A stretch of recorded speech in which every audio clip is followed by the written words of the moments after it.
মাজনী কি হ'ল মা? কুলক্ষণীজনীয়ে কিবা কৰিলে নেকি? নাই অ' মাজনী, মোৰ বেলেগ এটা কথাতে চিন্তা লাগিছে। মা এনেকুৱা কি কথা আছে তোমাৰ ইমান চিন্তা হৈছে? মাজনী তই ঘৰলৈ অহা প্ৰায় আজি 6 মাহ পাৰ হৈ গ'ল, কিন্তু এতিয়ালৈকে চোন জোৱাইটোক নিবলৈ অহা নাই আৰু সিহঁতৰ ঘৰৰ মানুহৰ একো খা খবৰো নাই। মা তুমি এটা সঁচা কথা কোৱাচোন, মই কি ঘৰলৈ থকাকৈ অহাৰ বাবে বেয়া পাইছা? মাজনী অ' কোননো মাকে নিজৰ জীয়েকে ঘৰলৈ থকাকৈ আহিলে বেয়া পায়? কিন্তু মাজনী প্ৰকৃত সত্য এইটোৱে, ছোৱালীজনীক বিয়া দিয়া আন এখন ঘৰলৈ উলিয়াই দিয়াৰ পিছত ছোৱালীজনী সেইখনে নিজৰ ঘৰ হয়। বা মা বা তুমি কি ইনডাইৰেক্টলি এইটো কথা ক'লা যে এইখন ঘৰ মোৰ নিজৰ ঘৰ নহয়? মাজনী তোৰ এইখনো নিজৰে ঘৰ, কিন্তু মই এটা কথাই কৈছো যে তোক বিয়া দিছো, এতিয়া সিহঁতৰ ঘৰখনে তোৰ নিজৰ ঘৰ। তোৰ চকুৰ সন্মুখতে তোৰ বৰাৰ ককায়েৰে ঢুকাই গ'ল, ইমান বছৰ হৈ গ'ল আজি ককায়েৰে ঢুকাই যোৱা, কিন্তু চাচোন এইখন ঘৰতে আছে জানো তাই জানো মই ইমানখিনি অত্যাচাৰ কৰাৰ পিছতো ঘৰখন এৰি গৈছে? তাই যোৱা নাইকিয়া, কিয়নো তাই এইখন মনে প্ৰাণে নিজৰ ঘৰ বুলি মানি লৈছে। আজি মই চখ সেইজনীৰ কথা কৈ তুমি মোক উদাহৰণ দিবলৈ আহিছা? মাজনী মই মাত্ৰ তোক কথাটোহে কৈছো, তই সঁচাকৈ কচোন, তই বাৰু কেনেবাকৈ জোৱাইৰ লগত কাজিয়া পেচাল লাগি অহা নাইতো নে সিহঁতৰ ঘৰৰ মানুহৰ লগত লাগিলি?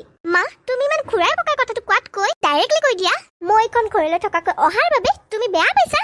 শুনচোন তই পাপা, তুমি বাৰু মোৰ ভইচটো শুনিছানে? পাপা মই তোমাক বহুত মিছ কৰো, মোৰ তোমাৰ বহুত গুচা উঠি আছে। তুমি সোনকালকৈয়ে মা আৰু মোৰ কাষত উভতি আহিবা দেই। পৰিমা মা মই নহয় পাপাৰ লগত কথা পাতি আছো। হয়নে মোৰ পৰিমাজনী? এতিয়া যোৱাগৈ যোৱা, এতিয়া তুমি পঢ়িবলৈ হৈছে নহয় আৰু মই তোমালৈ খাবলৈ গাখীৰ থৈছো, খাই ল'বাগৈ যোৱা। হ'ব দিয়া মা, মই পাপাক বাই বাই দিওঁ। দিয়া আকৌ পাপা বাই বাই। পৰিমা তুমি গৈ থাকাগৈ যোৱা, ময়ো অকণমান পাপাৰ লগত কথা পাতো। হ'ব দিয়া মা। ৰমেন তোমালৈ মোৰ প্ৰত্যেকটো মুহূৰ্ততে মনত পৰে, কিয় বাৰু আমাক কিমান সোনকালকৈ এৰি থৈ গ'লা? তুমি জানানে তুমি নোহোৱাৰ বাবে এটা এটা মুহূৰ্ত কেনেকৈ জীয়াই আছো? তুমি নোহোৱা হৈ যোৱাৰ বাবে এইখন স্বাৰ্থপৰ পৃথিৱীত জীয়াই থাকিবলৈ বৰ কঠিন হৈ পৰিছে ৰমেন। ছোৱালীজনীও এতিয়া বহুত প্ৰশ্ন কৰিব পৰা হৈ গ'ল, মোক প্ৰশ্ন কৰে মা তুমি কিয় ফুট আৰু সেন্দুৰ নোলোৱা? মই বাৰু কেনেকৈ কওঁ যে তুমি নোহোৱা হৈ যোৱাৰ বাবে মোৰ কপালখন চিৰদিনৰ বাবে উকা। মানুহজনী এনেকৈ কান্দিবলৈ নাপায় নহয়। ৰমেন মই তোমাৰ লগত সদায় আছো, কিন্তু নিয়তিৰ খেল কি কৰিবা, মোক তোমাৰ পৰা আঁতৰাই আনিলে। কিন্তু তুমি চিন্তা নকৰিবা, মই তোমাৰ লগত সদায় আছো। ৰমেন ৰমেন তুমি বাৰু বেয়া পাইছা নেকি? তুমি নোহোৱাৰ বাবেও আজি মোৰ কপালত সেই ৰঙা ফুটটো দেখি মোৰ জোনজনী, তুমি সদায় এনেকৈ জোন হৈ জ্বলি থাকিবা। ৰমেন বৌ কৰবলৈ গৈছিল।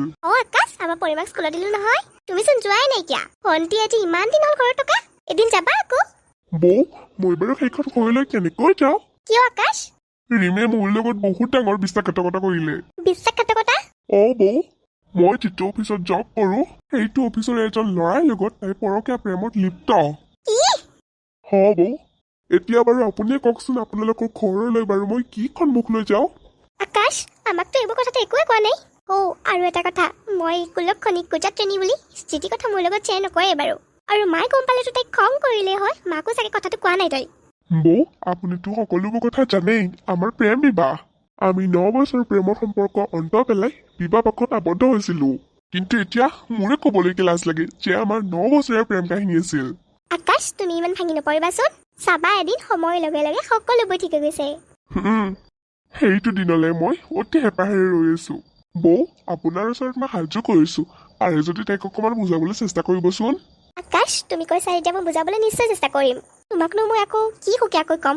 তুমিতো এই 4 বছৰে মোৰ লগত হৈ থকা ঘটনাবোৰ দেখি আহিছা। বিধৱা, এই বিধৱা নামটোৱে যেন মোৰ জীৱনৰ সকলোবোৰ ৰং সলনি কৰি পেলালে। বিধৱা বুলিয়ে মোক সদায় অত্যাচাৰ চলাই আহিছে।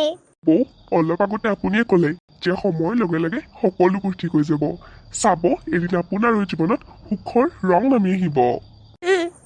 পিছে বৌ পৰি ঠিকে আছে নহয়? আছে, তাই এতিয়া বৰ দুষ্ট হ'ল নহয়। বৌ তাইক মোৰ বহুত মৰম লাগে। তাইও তোমাক বহুত ভাল পায়, তোমাক দেখিলে একেবাৰে পেহা পেহা পাগল কৰি পেলাব। এদিন যাব লাগিব তেতিয়াহ'লে। দিয়ক বৌ। দিয়া তেতিয়াহ'লে। মা আপুনি এটা সঁচা কথা জানেনে? একেবাৰে সতী সাবিত্ৰী। কিনো ইমান সঁচা কথাটো কবি তই হা? ভণ্টি এই সঁচা কথাটো যদি মই তোমাৰ বুলি কওঁ? মোৰ কথা? তোমাৰ কথা। কুলক্ষণী মই তোক কেতিয়াবা কৈছো, মোৰ ছোৱালীৰ গাত তই আঙুলি নুটুৱাবি। মা আপোনাৰ মৰমৰ ছোৱালীৰ গাত আঙুলি টুৱাবলৈ যোৱা নাই, কিন্তু মই কিছুমান সঁচা কথা ক'ম। এইবাৰো মোৰ কথাবোৰ গম পালে নেকি? কি হ'ব বাৰু এতিয়া? মাক মই যেনেকে হ'লেও তাইৰ বিৰুদ্ধে কৰিব লাগিব, নহ'লে মোৰ সকলোবোৰ শেষ হৈ যাব। ভণ্টি তুমি নিজৰ মুখখন খুলিবানে মই নিজেই ক'ম চালা চৰিত্ৰহীন তোৰ বৰ বেছি কথা হৈছে ন ভণ্টি কথা কতে অকণমান চাই চিতি কথা ক'বা চৰিত্ৰহীন কোন সেইটো তুমি ভালদৰে জানা চালা কুলক্ষণী চৰিত্ৰহীন তই নিজেই এতিয়া তই নাচানে কোনোবাই নামৰ শিৰত সেন্দুৰ লয় ভিতৰি ভিতৰি চাগে কেইটামানৰ লগত এলি নাই আপোনালোকে ভালদৰে দেখিছে যে মোৰ শিৰত সেন্দুৰ নাই কেৱল কপালতে ফুটটো আছে আৰু মই ৰমেনৰ বাহিৰে অন্য পুৰুষৰ কথা কেতিয়াও ভাবিব নোৱাৰো হয় মই এগৰাকী বিধৱা নাৰী কিন্তু বিধৱা নাৰী হ'ল বুলিয়ে যে কপালত ফুট এটা ল'ব নোৱাৰি সেইটো ক'তো লিখা নাই ভণ্টি মাৰ কথা বাদ দি আছা তুমিতো এজনী উচ্চ শিক্ষা ছোৱালী তোমাৰ মুখেৰে এইবিলাক কথা শুবা নাপায় তোৰচোন মুখখন অকণমান বেছিয়ে চলিছে মা মই বাধ্যত পৰিহে চলাবলগীয়া হৈছে আপুনি বাৰু মৰম জীয়েকৰ ৰহস্যময় কথাবোৰ জানেনে আপুনি যিজনী ছোৱালীক আজলি আকৰি বুলি কৈ থাকে সেইজনী ছোৱালীয়ে পৰকীয়া প্ৰেমত লিপ্ত হাৰে এইজনীয়েচোন মাক সকলোবোৰ কথা কৈ দিলে এতিয়া কি হ'ব বাৰু মোৰ তই মোৰ ছোৱালীক পৰকীয়া প্ৰেমত লিপ্ত বুলি ক'বলৈ সাহস ক'ত পালি হা নিজে চাগে কিমানজনৰ লগত পৰকীয়া প্ৰেমত লিপ্ত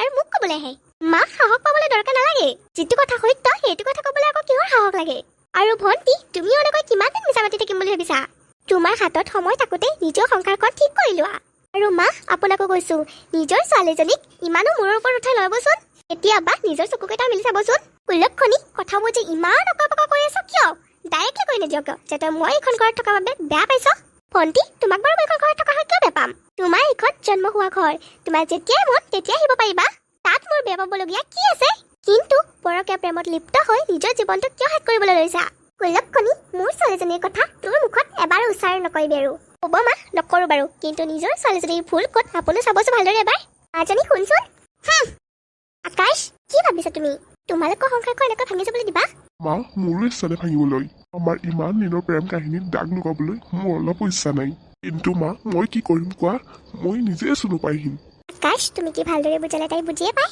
ৰিমে আজি ঘৰলৈ যোৱা 6 মাহ হৈ গ'ল তুমিচো তাইৰ এবাৰ খবৰ ল'বলৈ যোৱা নাই ভালদৰে গৈ শান্ত মগজেৰে কথা বতৰা পাতা দুয়োজনে তেতিয়া কি ঠিক আগৰ দৰে সকলোবোৰ ঠিক হৈ যায় তোমাৰ জানো নিজৰ প্ৰেমৰ ওপৰত ইমান কোনো বিশ্বাস নাই বিশ্বাস শব্দটো চোন আজিকালি শুনিবলৈ ভয় লগা হ'ল মা যাক মই নিজতকৈ বেছি বিশ্বাস কৰিছিলোঁ তাইয়ে মোক বিশ্বাসঘাতকতা কৰি এৰি থৈ গ'ল আকাশ সকলো সময়তে সকলো কথা শুদ্ধ নহয় ভালদৰে ঠাণ্ডা মগজেৰে ভাবিছে বা সকলোবোৰ ঠিকেই আছে ৰিমে এনেকৈ ভাবিব পাৰে যে আকাশ আহিব আকাশে মোক বুজাই বঢ়াই লৈ যাব এতিয়া তুমি মোক কোৱা বুজাই বঢ়াই আনিবলৈ যাবানে যাম মা তুমি সকলোবোৰ পৰিস্থিতি কেনেকৈ ইমান ভালদৰে হেণ্ডেল কৰিব পাৰা কিয়নো মই তোমাৰ মা হয় সকলো মাকে নিজৰ সন্তানৰ ভালটোহে চিন্তা কৰে সেই একেদৰে মই তোমাৰ ভালটো চিন্তা কৰোঁ কেতিয়াবা খঙত গালি পাৰিলেও সৰু থাকোঁতে পিটিলেও মই তোমাক যদি বেয়া পাওঁ নোপোৱা মা তুমি সকলোতকৈ পৃথক পৃথিৱীৰ সকলোতকৈ সন্তানৰ শ্ৰেষ্ঠ উপহাৰ হৈছে মা যিগৰাকী মায়ে